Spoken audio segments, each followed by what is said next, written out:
Bonsoir, Nick Da Silva, votre présentateur préféré pour votre émission préférée, Capital. Nous sommes aujourd'hui réunis pour une émission exceptionnelle des dossiers économiques de Capital et j'ai le plaisir de vous annoncer que nous avons en notre compagnie le célèbre économiste et analyste financier Alain Dufrot. Bonsoir.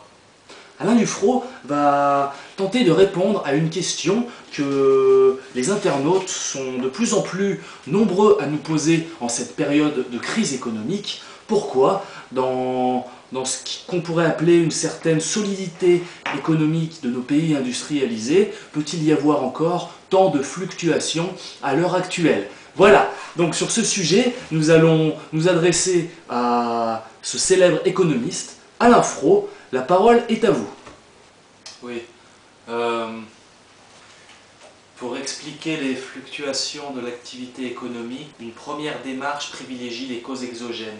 Variation des exportations, progrès techniques, événements politiques, phénomènes monétaires internationaux. Une seconde optique montre qu'une interrelation macroéconomique exogène peuvent engendrer de manière mécanique des fluctuations économiques. Dans ce cas, la composante la plus instable de la demande, l'investissement, en raison de l'accélération, va jouer un rôle moteur dans les fluctuations.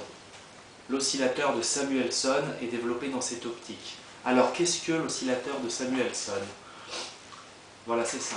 Putain, virez-moi ces capes de merde, la réception pourra. Le principe des mouvements oscillatoires peut être illustré par la comparaison, rendue célèbre par Aftalion, par un fourneau utilisé pour chauffer une pièce d'habitation. Si un fourneau doit chauffer une pièce froide, on aura tendance à mettre beaucoup de combustible tout le temps que la pièce est froide, en raison du décalage de l'effet du fourneau. Ensuite, lorsque la pièce est chaude, on cesse d'alimenter la chaudière, et le cycle va se poursuivre.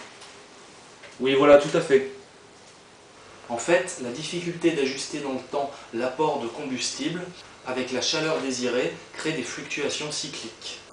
Par analogie, les fluctuations économiques s'expliquaient par le décalage de l'ajustement du stock de capital par les investisseurs au niveau requis par le revenu national.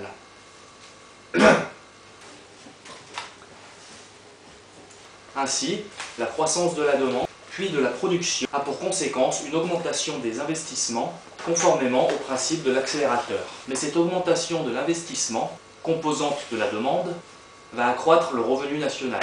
Selon l'effet multiplicateur, l'augmentation du revenu va logiquement accroître la consommation.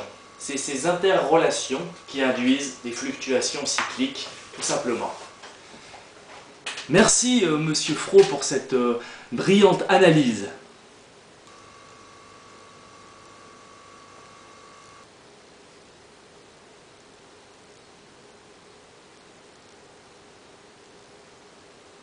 Voilà. Ah, on me signale qu'un internaute a posé une dernière question. Oui. Alors attendez, je la lis. Voilà. Alors, Monsieur Fro, comment pensez-vous que Monsieur Sarkozy puisse relever la croissance alors qu'il a raté la sienne?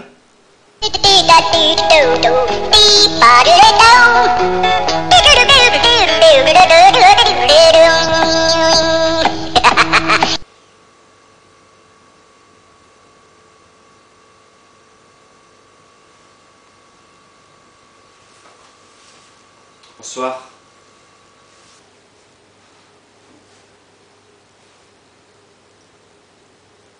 J'espère que vos esprits curieux sont satisfaits.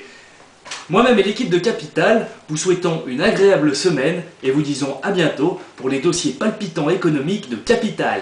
Bonsoir.